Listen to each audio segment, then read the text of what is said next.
One of Islam's holiest sites was besieged by US and Iraqi government forces between August 23rd and 27th, 2004. In late June, an interim Iraqi government backed by the US coalition was formed in preparation for the first post-Saddam Hussein national election to be held in 2005. This new central government started to assert its authority throughout the country, meeting varying degrees of opposition. One major center of resistance was the city of Najaf, which is home to the Imam Ali Shrine, one of Shia Islam's holiest sites. This shrine is said to house the remains of Ali, the fourth caliph, who Shias believe to be the true inheritor of the Prophet Muhammad, a belief that is at the center of the divide between Sunni and Shia Islam. The shrine is also bordered to the north by the world's largest graveyard, which has been in use for around 1,400 years and is believed to hold the remains of more than 6 million Muslims. At the time, the city center was under the control of a large, well-organized and well-armed Shiite militia group known as the Mahdi Army, who, just months earlier, had launched the first major coordinated uprising against the coalition's occupation of Iraq. After weeks of fighting across southern and central Iraq in the spring, a truce was signed, but violence continued. A near-inevitable second round of major fighting started after the new government tried to begin asserting its authority in Najaf. On August 5th, the Mahdi Army attacked a police station, prompting the Iraqi governor to ask the US Marine station in the city for assistance.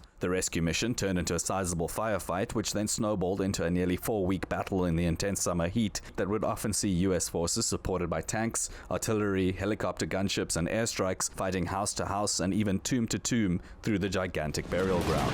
There was no really safe area. It was just where you were right now was the safe area. It would fatigue the Marine just by looking at the cemetery because the site of the cemetery was endless and it completely surrounded as far as the eye could see. In the middle of taking cover to dodge for mortar shots, I happened to jump from one crypt to the top of the other crypt and ended up falling through. I noticed a pretty pungent odor, and I looked over to my right, and there was a woman inside of there. She had been dead for probably a year or so that was inside of there. I kind of try to see the humor in everything, so I just said, excuse me, ma'am, sorry about the interruption. Stood up inside of there and brushed myself off and climbed up out of there. Though they often proved a brave and determined enemy, the Mahdi Army suffered heavy casualties and was steadily forced to retreat back toward their strongholds within the old city that surrounded the Imam Ali Mosque.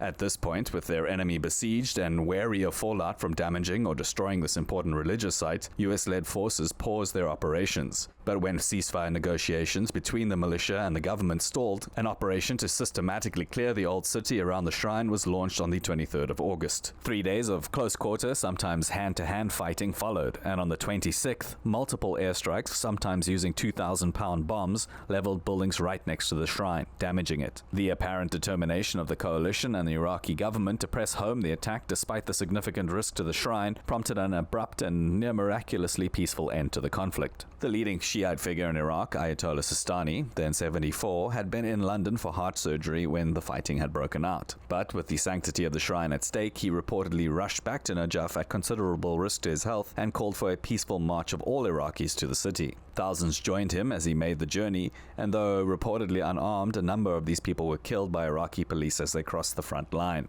This show of determination, sacrifice, and solidarity gave both the hardline leader of the Mahdi Army, Muqtada Al-Sadr, and his counterparts in the Iraqi government pause, leading to a new ceasefire agreement within hours of Sistani's arrival. The deal allowed the militiamen to withdraw, gave control of the city to the new government, saw foreign soldiers barred from Najaf's holy sites, and crucially saved the shrine from further desecration and damage.